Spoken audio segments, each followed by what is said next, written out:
L'argent fait tourner la guerre en Ukraine.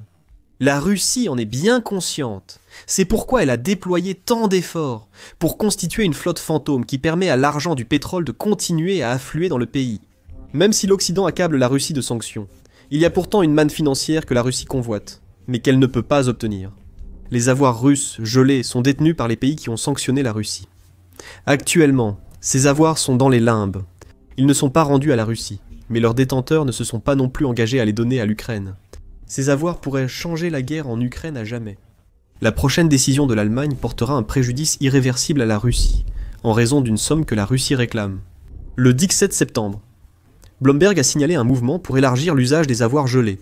Ce changement résulte de la pression croissante du président Donald Trump pour résoudre la situation financière liée à la guerre en Ukraine. Plus précisément, Trump a appelé à l'arrêt de tous les achats de pétrole russe effectués par l'OTAN et les pays de l'Union européenne ou de l'Union européenne. L'Europe ne voit peut-être pas la restitution des avoirs russes, gelés à l'Ukraine, comme une façon de retarder la mise en place du boycott pétrolier voulu par Trump. En ce moment, Bloomberg dit que le groupe des 7, ou G7, examine de près les différentes façons dont ils peuvent utiliser les avoirs gelés pour aider l'Ukraine. Ursula von der Leyen, présidente de la Commission européenne, cherche à rendre ces avoirs utilisables, comme elle l'a annoncé en septembre. Nous devons vite trouver une nouvelle solution pour financer l'effort de guerre ukrainien. Von der Leyen l'a déclaré dans son discours sur l'état de l'Union européenne, à propos des avoirs russes immobilisés. En utilisant les soldes en espèces de ces avoirs russes, nous pouvons offrir à l'Ukraine un prêt de réparation. C'est une idée. Mais une grande nation de l'Union européenne pourrait penser autrement. Bloomberg affirme que l'Allemagne est désormais l'un des membres de l'Union européenne soutenant l'utilisation des avoirs gelés pour aider l'Ukraine. C'est un revirement majeur, car l'Allemagne avait auparavant été prudente quant à l'utilisation de ces avoirs en raison de sa position en tant que l'un des centres financiers les plus importants d'Europe. Désormais, Bloomberg affirme que des personnes ayant parlé aux médias sous couvert d'anonymat disent que l'Allemagne souhaite maximiser le rendement de ses fonds gelés. Le revirement de Berlin survient alors qu'on craint qu'en cas de retrait américain sous Trump, le soutien à l'Ukraine ne repose surtout sur la première économie d'Europe. Cela pourrait encore renforcer l'extrême droite en Allemagne selon Bloomberg. Mais il y a une réserve. Bien que l'Allemagne examine autant d'options que possible pour une meilleure utilisation des avoirs russes gelés, la seule chose qu'elle ne fera pas, c'est confisquer ces avoirs et les remettre directement à l'Ukraine. La confiscation est ce que les États-Unis ainsi que plusieurs pays d'Europe de l'Est réclament, rapporte Bloomberg. Si la confiscation est exclue, il faut alors se demander à quoi ressemblerait l'utilisation optimale des fonds gelés. Quelques idées circulent déjà, a rapporté Politico le 12 septembre. L'une de ces idées vient de la Commission européenne, qui affirme qu'une option potentielle serait de remplacer les avoirs gelés, actuellement détenus par l'Union européenne, par des obligations garanties par l'Union européenne. Ces obligations serviraient essentiellement de reconnaissance de dette envers la Russie. En d'autres termes, ces obligations permettraient à l'Union européenne de transférer à l'Ukraine l'argent russe gelé qu'elle détient. Cela offrirait à ce pays des fonds essentiels pour acheter des armes occidentales et développer sa production nationale d'armes. Ces obligations garantiraient aussi à la Russie que l'Union européenne lui remboursera son argent. Cela ne se produirait probablement que si Poutine mettait fin à sa guerre, renonçait à toute tentative de mettre fin à la souveraineté de l'Ukraine et ramener la Russie à une position plus modérée. Politico indique que la proposition a suscité un enthousiasme mesuré en coulisses dans l'Union européenne. Selon le média, cette idée est évoquée alors que l'Ukraine pourrait avoir un déficit budgétaire de 8 milliards d'euros en 2026. Cela représente près de 86 milliards de dollars, et c'est un déficit qui pourrait être évité si l'Union européenne parvenait à libérer une partie des avoirs russes gelés. Les avoirs sont actuellement détenus par Euroclear, un prestataire d'infrastructures de marché financier. Selon Euroclear, les actifs arrivant à échéance doivent être transférés sur un compte de dépôt à la Banque centrale européenne, selon Politico. Ces actifs génèrent des intérêts. L'Union européenne utilise ces intérêts pour rembourser un prêt de 53 milliards de dollars à l'Ukraine. Le problème, c'est que ce prêt sera bientôt entièrement versé, ce qui signifie que le G7 qui a accordé le prêt doit maintenant décider de la suite à donner. Créer un tel instrument de prêt est une option. Mais comme le souligne Politico, l'Ukraine manque de fonds. La Commission propose d'utiliser ces dépôts à la Banque centrale européenne pour financer un prêt de réparation et soutenir ce pays touché par la guerre. Voici le point clé. L'Ukraine ne devrait rembourser ce prêt qu'après que la Russie ait payé des réparations pour les dégâts causés. Ce serait une astuce ingénieuse de l'Union européenne au G7. En février, La reconstruction de l'Ukraine était évaluée à 524 milliards de dollars, chiffre probablement en hausse depuis. Si la Russie versait des réparations, elle rembourserait le prêt permettant à l'Ukraine d'accéder à plus d'avoirs russes gelés. L'idée est un vrai coup dur pour Poutine. Et nous aborderons plus tard dans la vidéo l'opinion de la Russie sur tout ce débat concernant l'utilisation des avoirs gelés. Cependant, ce n'est qu'une idée parmi d'autres. Une idée qui n'a pas encore reçu d'approbation et qui est toujours en cours de réflexion avec d'autres options. L'Union européenne se demande quoi faire des milliards de dollars russes gelés. Mais comme souvent, il faudra encore de longues discussions avant d'agir. Bloomberg dit cela. La question de savoir quoi faire des avoirs sera probablement soulevée lors d'une réunion entre les ministres des Finances de l'Union européenne à Copenhague, qui doit avoir lieu en septembre et octobre. Des responsables anonymes ont déclaré à Bloomberg qu'il serait idéal qu'une idée soit validée avant le sommet des dirigeants de l'Union européenne du 23 octobre. Cela nous ramène à l'Allemagne, qui s'est imposée comme défenseur d'une nouvelle utilisation des avoirs russes gelés. Pravda note un intérêt personnel en jeu. Berlin a changé d'avis, craignant que si le soutien américain sous Trump baissait, l'Allemagne supporte seule le poids économique du soutien à l'Ukraine, la plus grande d'Europe, ce qui pourrait renforcer le soutien au parti d'extrême droite allemand, selon le média. Si ce changement politique inquiète certains, l'Allemagne redoute surtout de devoir fournir plus d'aide militaire à l'Ukraine avec ses propres fonds. Cela ne signifie pas que l'Allemagne n'a pas été généreuse. Les rapports récents estiment l'aide du pays à 875 milliards de dollars début septembre 2025. Sur les 875 milliards de dollars, plus de 30 milliards ont été consacrés à l'aide militaire, le reste étant constitué d'aide humanitaire et d'autres formes de dons non militaires. Ces dons placent l'Allemagne en deuxième position, juste derrière les États-Unis. L'Allemagne risque de perdre un donateur si les États-Unis retirent leur soutien financier. Cela a permis à l'Ukraine de recevoir environ 135 milliards de dollars selon le Kiel Institute Ukraine War Financial Aid Tracker. Si les États-Unis cessent l'aide, il faudra combler le vide financier, mais l'Allemagne refuse de payer l'essentiel. Donc, si l'Allemagne pousse maintenant à utiliser les avoirs gelés plus efficacement après une longue période de réticence, il faut se demander quelle influence l'Allemagne aura réellement dans cette décision. En ce qui concerne les avoirs russes détenus, l'Allemagne, en tant que pays individuel, détient une part relativement faible du total des avoirs gelés. En mai 2024, Reuters a indiqué que l'Allemagne possède 42 milliards de dollars d'avoirs russes. Ce chiffre inclut les avoirs des entreprises et particuliers sanctionnés par l'Occident. Bien que ce soit une somme importante, cela représente moins de 2% des plus de 300 milliards de dollars d'avoirs russes gelés dans le monde. Mais voilà le problème. Bien que l'Allemagne, en tant que pays individuel, détienne une quantité relativement faible d'argent russe gelé, elle est aussi l'une des nations les plus puissantes de l'Union européenne. L'Union européenne possède la majorité des avoirs gelés, soit environ 207 milliards de dollars, selon des rapports de 2023. Les États-Unis en détiennent 67 milliards d'après Reuters, tandis que le Royaume-Uni, le Japon, le Canada et l'Australie détiennent aussi plusieurs milliards. La part des avoirs détenus par l'Union européenne est essentielle, car c'est la plus grande et celle sur laquelle l'Allemagne pourrait avoir le plus de contrôle, hormis ses propres avoirs. Pour que l'Allemagne utilise les avoirs gelés au profit de l'Ukraine, son souhait doit se concrétiser.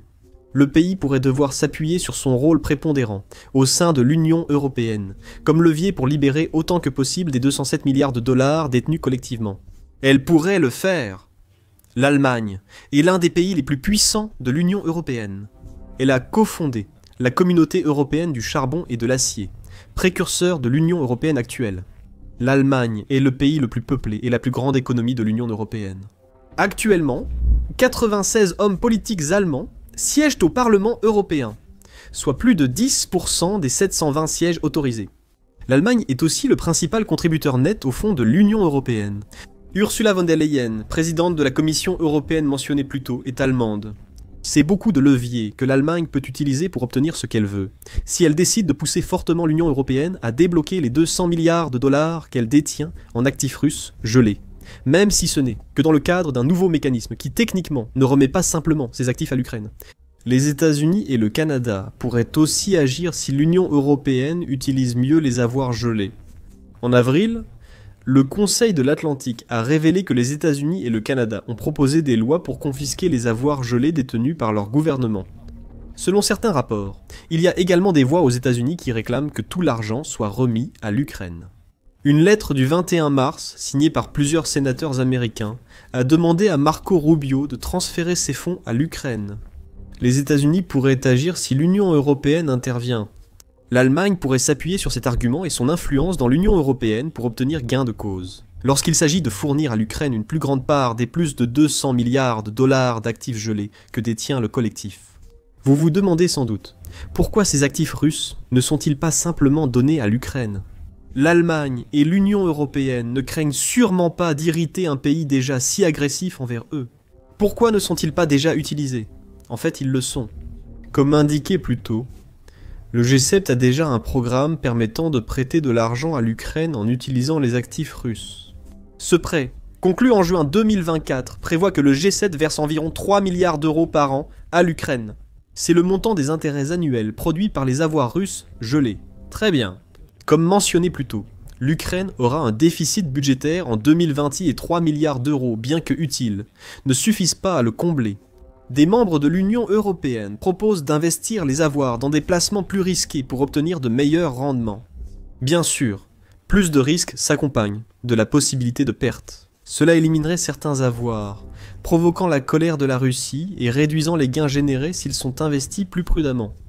En tout cas, jusqu'à présent, le G7 utilisait les avoirs gelés sans réellement dépenser l'argent. Cela appartient toujours à la Russie, d'où la raison pour laquelle ces avoirs n'ont pas été donnés à l'Ukraine. Il y a certainement un argument moral à faire valoir selon lequel les avoirs gelés de la Russie devraient simplement aller directement à l'Ukraine, vu l'ampleur et le coût des dégâts subis par le pays depuis l'invasion de Poutine.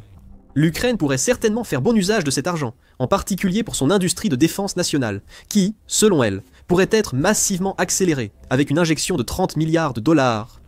Mais comme l'a indiqué Cable News Network en mars, 2 obstacles majeurs empêchent de simplement transférer les avoirs gelés à l'Ukraine.